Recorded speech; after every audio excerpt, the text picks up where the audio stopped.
اس لیے ہمارے حضرت جی دامت برکاتہم العالیہ اپنے متعلقین کو بارہا تاکید فرماتے ہیں کہ اپنے بچوں کو تنہائی میں نہ چھوڑیں۔ بچوں کو جو ہم الگ الگ کمرے بنا کے دے دیتے ہیں، پھر گھر میں وائی فائی لگا کے دے دیتے ہیں، پھر لیپ ٹاپ لگا کے دے دیتے ہیں، پھر ہمارے بچے اور ہماری بچیاں کمرے کی تنہائی میں کنڈی لگا کے وہ کچھ دیکھ رہے ہوتے ہیں کہ یقیناً ایسے مناظر کو دیکھ کے شیطان کو بھی شرم آتی ہوگی۔ اپنے بچوں کو، اپنی بچیوں کو، نوجوانوں کو تنہائی میں نہ رکھیں۔ کوشش یہ کیا کریں، بیٹے ہیں، 2 ہیں، 3 ہیں، سب کے لیے ایک ہی کمرہ ہونا چاہیے۔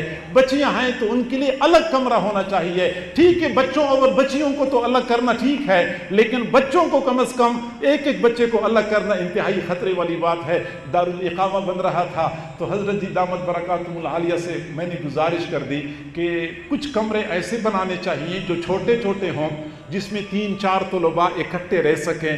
3-4 طلباء، یہ بڑے درجوں کی طلباء اگر 2-2 3-3 4-4 ہوں تو ذرا وہ آسانی محسوس کرتے ہیں۔ حضرت جی نے فرمایا کہ کمرے جتنے چھوٹے ہوں گے فساد اتنا زیادہ ہوگا۔ کمرے جتنے چھوٹے ہوتے جائیں گے فساد اتنا ہی بڑھتا جائے گا۔ بڑے بڑے کمرے بنائے، زیادہ سارے طلباء ہوں گے، اتنا ہی فساد کم ہوگا۔ لہذا تنہائی نقصان دہ ہے۔ حضرت عبداللہ بن عمر رضی اللہ تعالی عنہ فرماتے ہیں، نہا رسول اللہ صلی اللہ علیہ وسلم عن الوحدۃ ان یبیت الرجل وحدہ وان یسافر وحدہ۔ حضور صلی اللہ علیہ وسلم نے تنہائی سے منع کر دیا ہے، تنہائی سے منع کر دیا ہے۔ یبیت الرجل وحدہ، کہ ایک آدمی تنہائی میں رات گزارتا ہے، او یسافر وحدہ، یا وہ تنہائی میں سفر کرتا ہے، حضور نے منع کیا ہے۔ بلکہ ایک اور حدیث میں آپ صلی اللہ علیہ وسلم نے فرمایا، لو تعلمون ما اعلم فی الوحدۃ لما صار راکب بلیل وحدہ۔ جو تنہائی میں جو خطرات اور نقصانات مجھے معلوم ہیں، اگر آپ لوگوں کو معلوم ہو جائیں تو شاید کوئی بندہ رات کے وقت تنہا سفر نہ کرے۔ یعنی تنہائی کے بڑے نقصانات ہوتے ہیں۔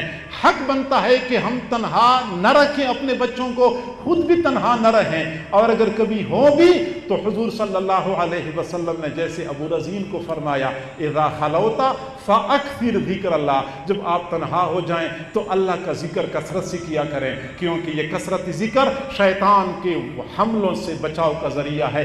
ان الذین اتقوا اذا مسهم طائف من الشیطان تذکروا فاذا هم مبصرون۔ تقوی والے جب دل میں شیطانی خیال آتا ہے، کسی گناہ کا داعیہ پیدا ہوتا ہے، فوراً اللہ کو یاد کر لیتے ہیں۔ جب اللہ کو یاد کرتے ہیں فاذا هم مبصرون، ان کی آنکھیں کھل جاتی ہیں، ان کو اندازہ ہو جاتا ہے کہ یہ غلطی ہے، اس سے اجتناب کرنا چاہیے۔ اور یہی وجہ ہے کہ مجمع میں ذکر کرنا پسندیدہ ہے، لیکن تنہائی میں ذکر کرنا زیادہ پسندیدہ ہے۔ وہ جو بخاری شریف کی روایت ہے کہ قیامت کے دن 7 لوگوں کو عرش کی نیچے سایہ ملے گا، ان میں سے ایک بندہ وہ بھی ہے ذکر اللہ خالیا ففاضت عیناہ، جو تنہائی میں اللہ کو یاد کرتا ہے اور اس کی آنکھیں بہہ پڑتی ہیں۔ وہ تنہائی میں یاد کرنے والا قیامت کے دن عرش کے سائے کے نیچے ہوگا۔